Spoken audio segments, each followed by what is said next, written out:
টানা বৃষ্টি এবং পাহাড়ি ঢলে সিলেটের সুরমা, কুশিয়ারা আর সারি নদীর পানি বেড়ে বিপদসীমার ওপর দিয়ে বইছে। পানি বেড়ে সড়কে তলিয়ে যাওয়া সিলেট সদরের থেকে গোয়াইনঘাট উপজেলা যোগাযোগ বিচ্ছিন্ন হয়ে গেছে। পানি ঢুকে পড়েছে লোকালয়ে। স্থানীয়দের নিরাপদে রাখতে আশ্রয়কেন্দ্র প্রস্তুত রাখা হচ্ছে। এদিকে বৃষ্টি অব্যাহত থাকলে অকাল বন্যার আশঙ্কাও করছে এলাকাবাসী। সাকিব আহমেদ মিঠু এবং হুসাইন আহমেদ সুজাদের তথ্য এবং ছবিতে রয়েছে প্রতিবেদন। কয়েকদিনে টানা বৃষ্টি আর পাহাড়ি ঢলে পানি বেড়েছে সিলেটের সারি নদীতে। নগদে 500 টাকা বা তার বেশি পেমেন্টে পেতে পারেন ঢাকায় জমিসহ 20 কোটি টাকার পুরস্কার। আর সেই পানি ঢুকে পড়েছে গোয়াইনঘাট উপজেলার লোকালয়ে।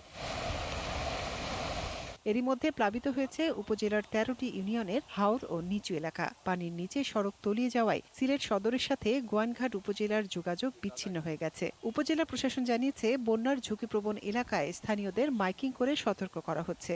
প্রস্তুত রয়েছে 56টি আশ্রয়কেন্দ্র। উপজেলা প্রশাসনের পক্ষে উপজেলা দুর্যোগ ব্যবস্থাপনা টিম কাজ করছে।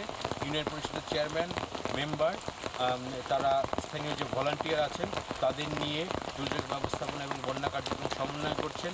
প্রতিটি ইউনিয়নে এখানে নৌকা রাখা হয়েছে যাতে মানুষজনকে দুর্গত এলাকা থেকে যাতে আশ্রয় কেন্দ্রে নেওয়া যায়। পানি বেড়েছে জেলার সুরমা, কুশিয়ারা নদীতেও।